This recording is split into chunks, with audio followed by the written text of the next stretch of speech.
Bien, pues vamos a continuar. Nos quedamos con este tema de la percepción. Vamos a entender entonces, al hablar de percepción en arquitectura, es cómo mediante nuestros sentidos, no nada más con la vista, puedo yo recibir, codificar, interpretar, quizás no de una forma consciente, más bien nuestro cerebro es el que lo hace, una serie de estímulos que la misma arquitectura va a generar y que comienza a estimular nuestros sentidos.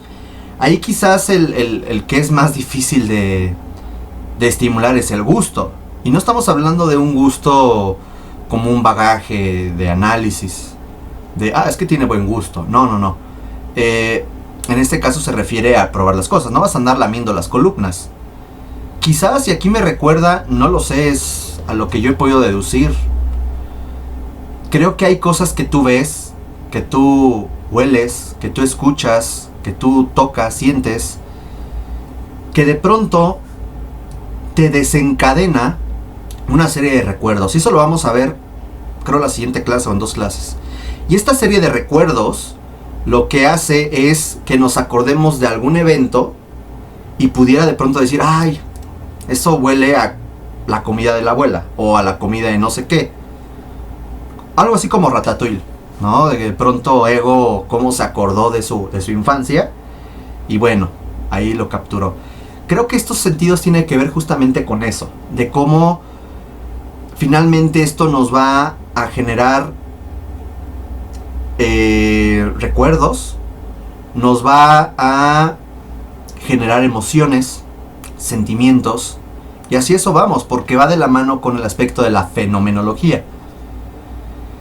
Vamos a ver los componentes de la percepción. El componente número 1 se refiere a las sensaciones, o sea, a estos estímulos. Sobre las sensaciones nosotros tenemos que hablar de lo siguiente. Primero, hay una respuesta inmediata y directa a un estímulo. Siempre hay una relación directa. Estímulo y órgano sensorial. El órgano sensorial es el receptor del estímulo, o sea, de la información. A eso se le conoce como una relación sensorial.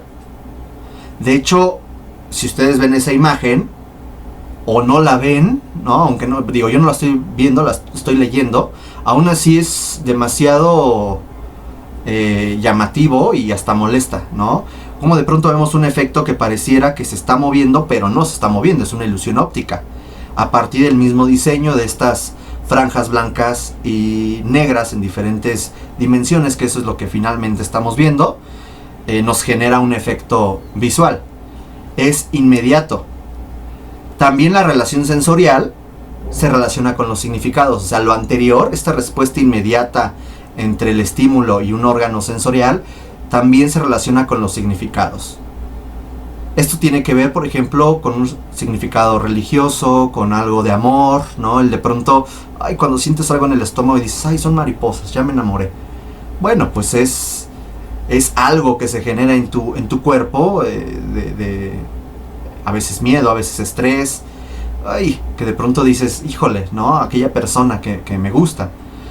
Depende de la cantidad y tipo de estimulación y la capacidad sensitiva, eso también es cierto. Hay gente que tiene un umbral muy grande del dolor y que para algunos un piquetito es la muerte y para otros, pícale más, no pasa nada, ¿no? Ahí inyéctame. Y no es lo mismo un pinchazo a 7 pinchazos uno después de otro.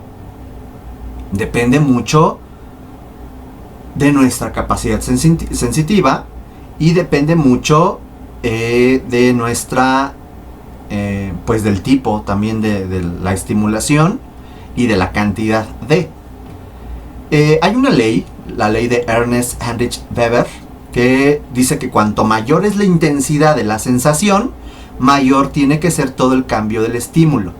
Y ahí hablamos de un umbral de diferencia.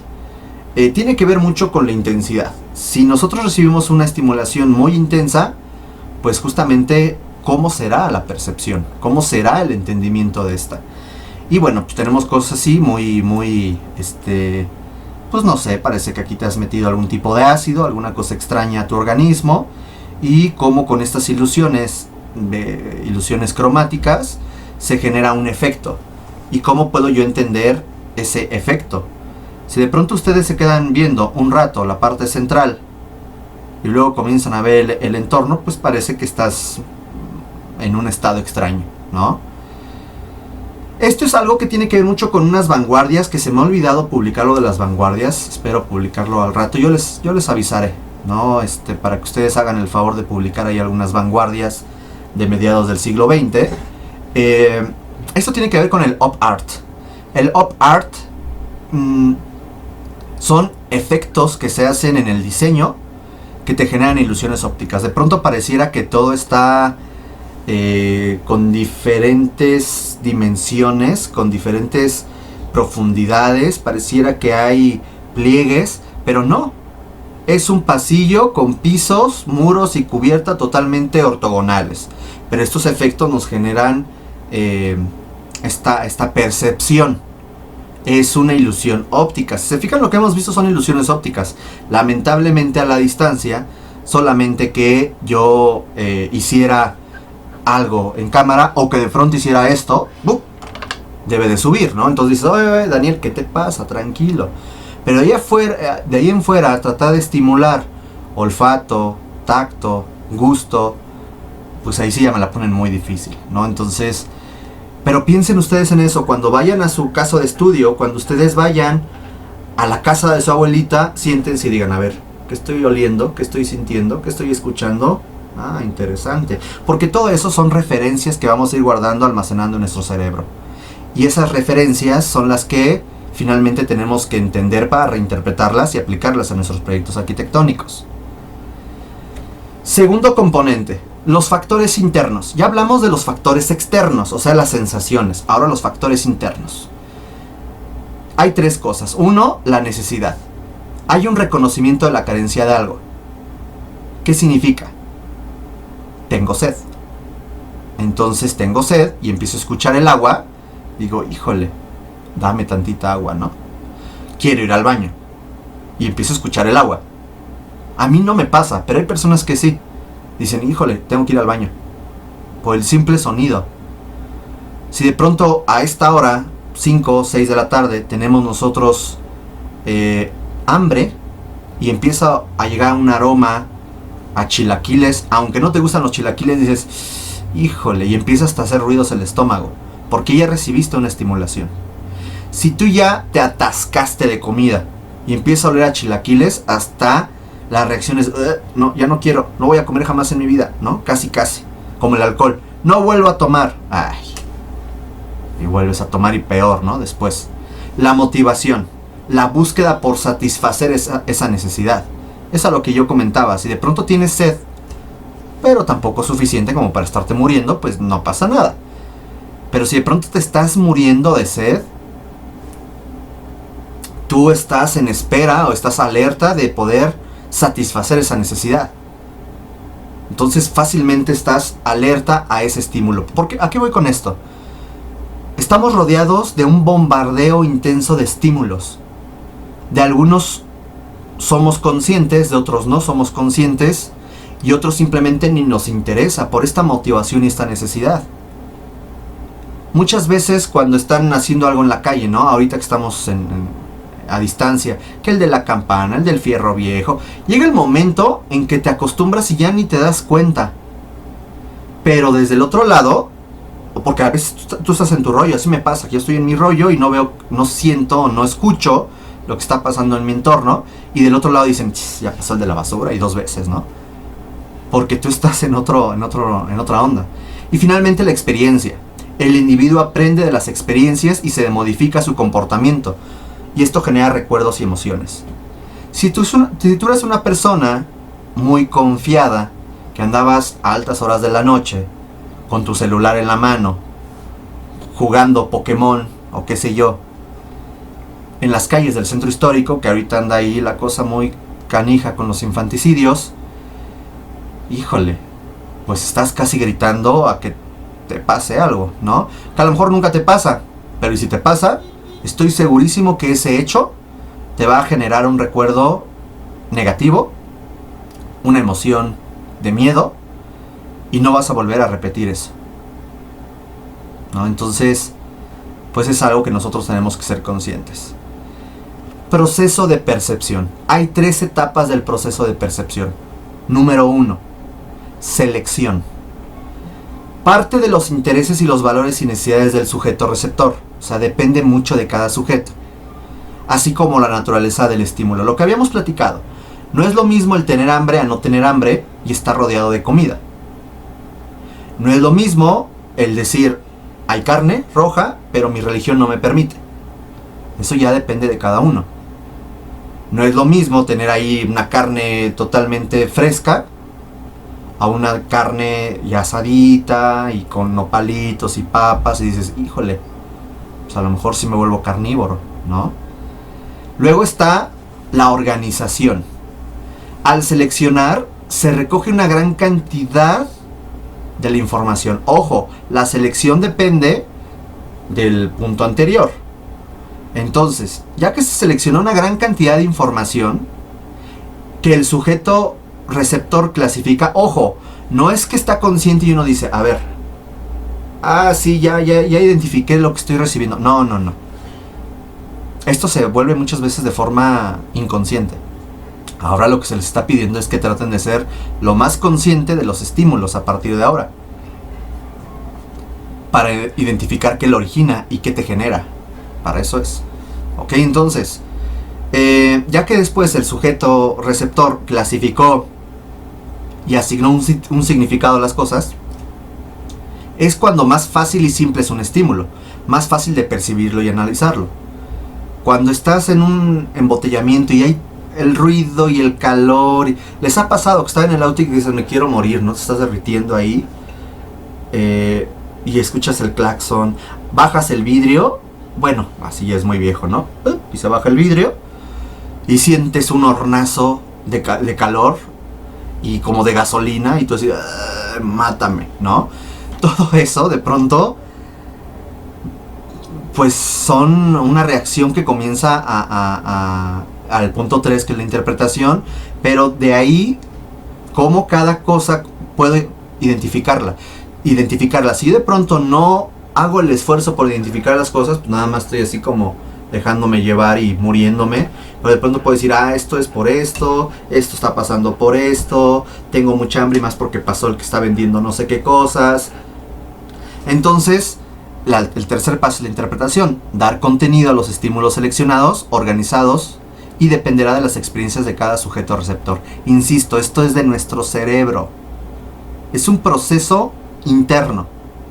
Pues es un tema que tiene que ver mucho con cómo estoy percibiendo el entorno. Resulta que mi cerebro está seleccionando esta información y de pronto dice, aguas, esto no está padre, esto está inseguro, aguas con esos tipos, aguas con esas personas, y de pronto tenemos calles muy inseguras, pero que a veces es una percepción, a veces ni lo son. Es como la famosa Tepito. No toda Tepito tampoco está terrible, hay lugares que están peor que Tepito. Eso pasa. Es como decir, pues yo puedo salir a mi casa de aquí a las 3 de la mañana y no pasa nada. Sí, hazlo en otro lugar o en un barrio más pesado, como dicen por ahí, y las cosas cambian. Es un tema de percepción que finalmente afecta, sin lugar a dudas, a los temas, aspectos tangibles, aspectos físicos. O ahí, por ejemplo, estamos viendo personas en situación de calle que están habitando una banqueta, y que además ahí se ve una camioneta, lo cual te genera una especie de callejón en ese momento. Es raro, la verdad, y nos incluimos todos, así sea el más valiente, es raro que por ahí pases. Porque sabes que si pasas, a lo mejor ni pasa nada, ellos están en su rollo, pero a lo mejor te piden 5 pesos para su tonallita, o algo, o te pueden chiflar. Entonces dices, mejor lo evito, me voy por allá. Es más, toda esa calle mejor la evito y me voy por otra calle. Es ahí donde entra un tema interesante, la percepción de la seguridad y la inseguridad. Y de pronto tenemos pues cositas como estas, ¿no? ¿Qué está pasando aquí? Esto es un GIF, evidentemente, una persona que se pegó un montón de ojitos, mueve la cabeza y bueno, pues los ojos están de un lado a otro. ¿Qué es lo que está pasando aquí? Porque esto nos genera A mí no, a mí se me hace chistoso. Estoy seguro que algunos dijeron, ay, no quiero ver, Daniel, o le adelantaron, o le pausaron. No le adelanten porque si no se van a perder esto. La idea es, nosotros tenemos experiencias.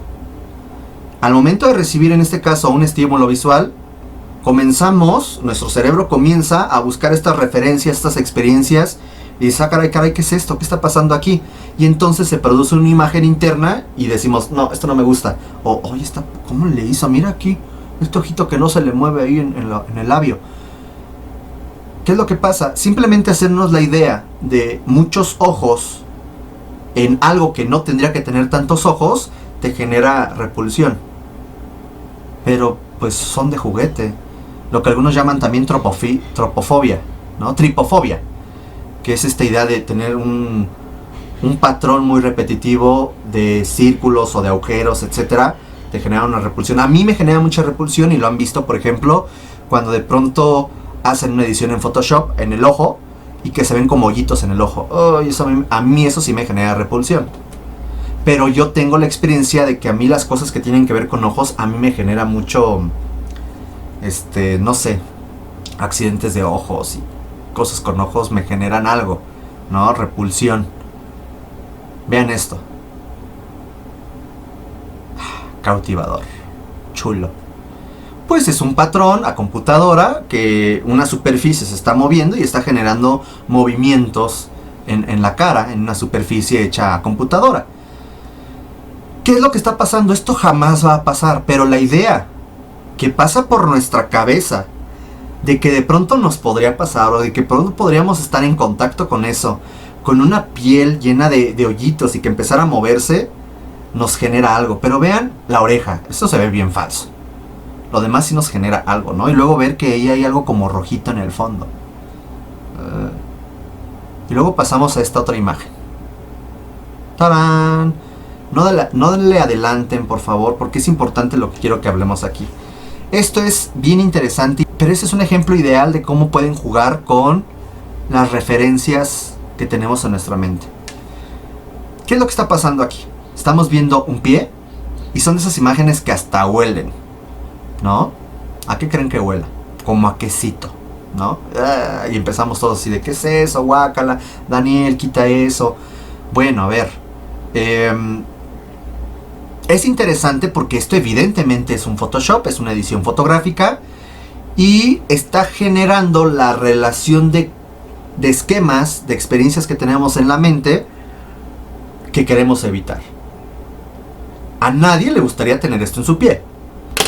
¿Qué es lo que pasó? Ahora hay una imagen. A partir de nuestras experiencias nosotros estamos generando,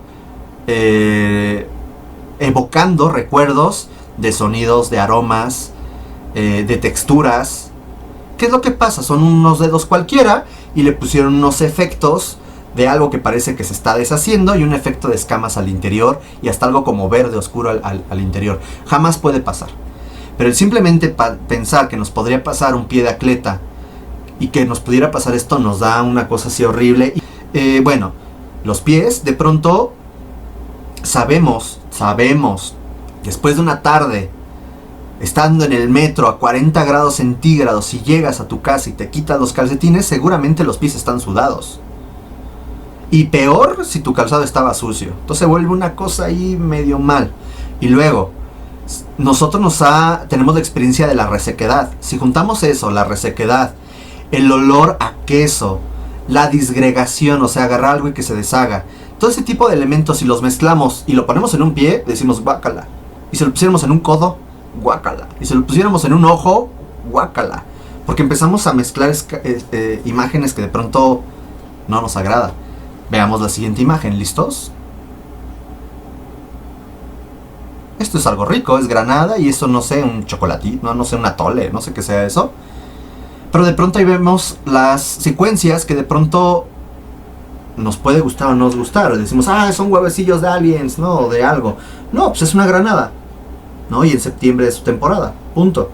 Y en el otro pues son las burbujitas, el patrón de burbujitas que te genera el echar alguna bebida con base leche, o a veces no, puede ser hasta el refresco, puede ser otro tipo de cosa, y te genera este patrón. Y sabe rico. Y lo de acá también sabe rico. Y es aquí donde me gusta hacer estos dos ejemplos. Un ejemplo rico y un ejemplo no tan rico. Todos somos paperos de corazón. A lo mejor ya se les dije el ejemplo, pero no importa, me gusta repetirlo 1000 veces. Yo soy papero de corazón.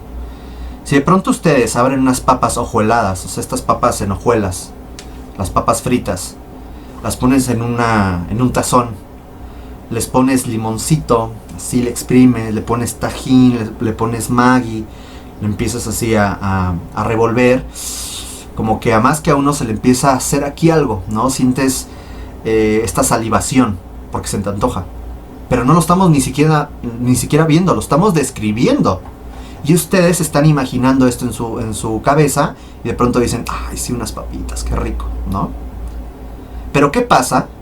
Porque así como el pie puede de pronto generar esquemas que no existen y de pronto decir, esto es muy desagradable. Son esquemas, son relaciones. Es como decir, oye, ¿qué pasa si pongo la mano en el fuego? Pues me quemo. ¿Lo has hecho? No. Entonces, ¿cómo sabes que te quemas? Pues porque he visto que el fuego quema y que si pongo algo de carne arriba, pues quema. Y entonces, como yo estoy vivo, pues voy a sentir que arde y eso me va a doler. O a lo mejor te has quemado antes con una sartén, te has quemado con algo muy caliente, o la lengua te la has quemado con un café y dices, no quiero sentir eso. Son esquemas y experiencias que tenemos en nuestra mente. Vamos a concluir con esto. Esta es una obra de Oscar Niemeyer, y él nos decía que su arquitectura era muy sensual. Pero aquí nosotros tenemos que preguntarnos, ¿la arquitectura es sensual? Ahí tendríamos que preguntarnos, ¿qué es sensual? A veces le dices a tu novio, oh, eres muy sensual. A lo mejor no tanto.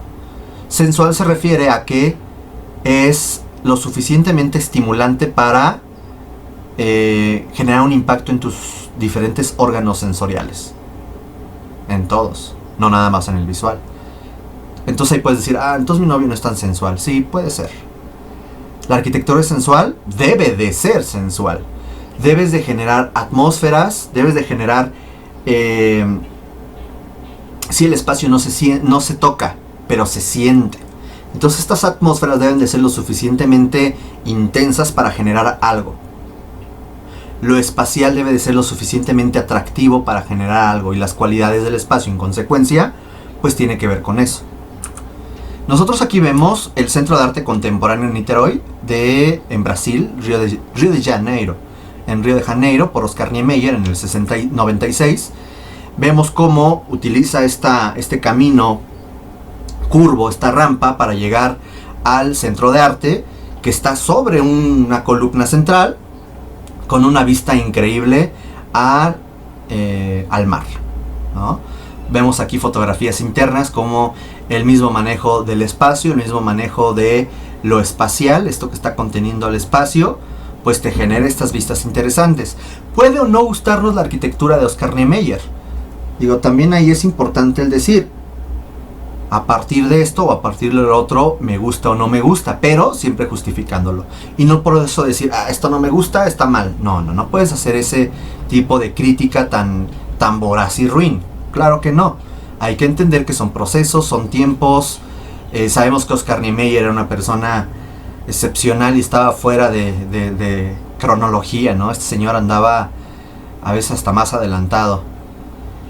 Aquí vemos otra propuesta, que esta es el vestíbulo del Auditorio Ibirapuera en San Paulo, por Oscar Niemeyer en el 2005. Y vemos de pronto cómo este elemento rojo que está bañado por una luz y genera un juego de luz fondo, una tensión cromática, una tensión lumínica, genera un elemento que te está envolviendo en un vestíbulo de un auditorio.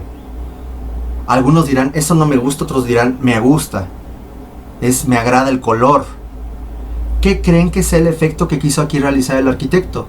Algo que te envolviera previo a entrar al auditorio o a la salida del auditorio.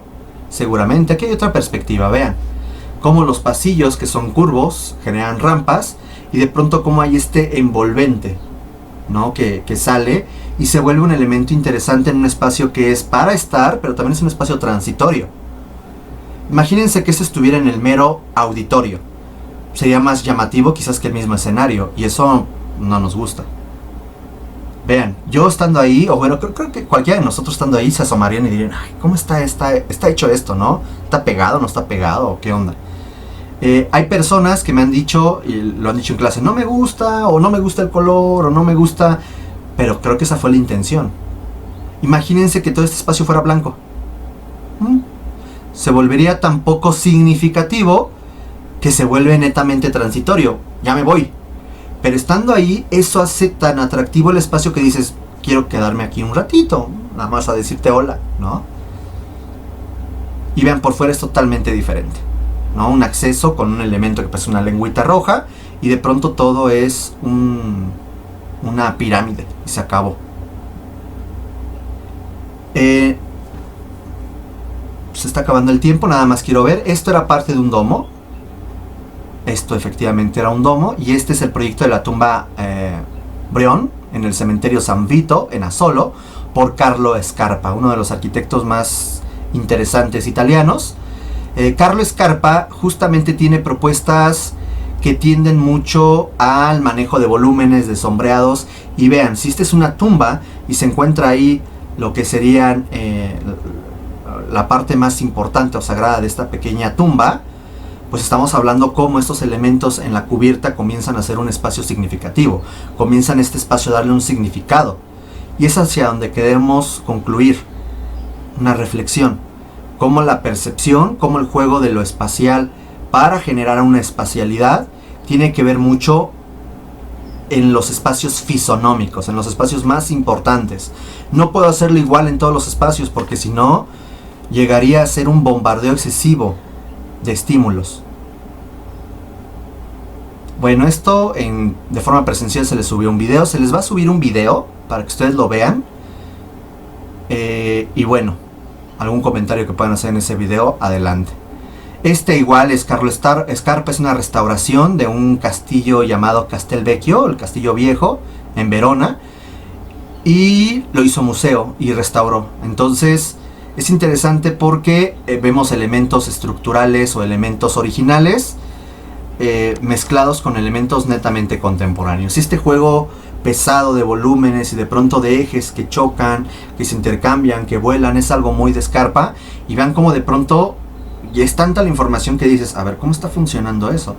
Pero era algo que él perseguía, algo que él buscaba. No fue así de, ay, es que así salió. No, tiene una razón de ser. Y concluimos con Ricardo Bonfil, nada más como para ejemplificar. Vean esto, de pronto Barragán no es el único que hace ese tipo de cosas, ¿no? De pronto aquí estamos viendo cómo en 1973 este arquitecto español hace la llamada Muralla Roja de Calpe en Alicante, en donde trata de jugar con pues esta increíble vista al mar, con los juegos de volúmenes, de planos, juegos de luz, sombra, texturas. Evidentemente lo cromático es algo fundamental y todo girando a partir de la naturaleza, de las vistas, y genera estos efectos que vean de pronto esto. Vean cómo hay un momento en donde la percepción es engañada y no sabes qué estás viendo, si positivo o negativo, si estás viendo la parte de abajo de unas escaleras o la parte superior de unas escaleras, porque resulta que el pasamanos lo está haciendo a manera de un offset conforme las escaleras. Entonces se genera este patrón que se vuelve muy, muy divertido a la vista. Vean esto, es increíble el efecto que se puede generar. La percepción, las vistas, el mismo manejo de la luz está generando una especie de cubo, y es un cubo de luz azul. ¿Por qué? Pues porque el color... ay, se me fue el nombre. Tiene un nombre.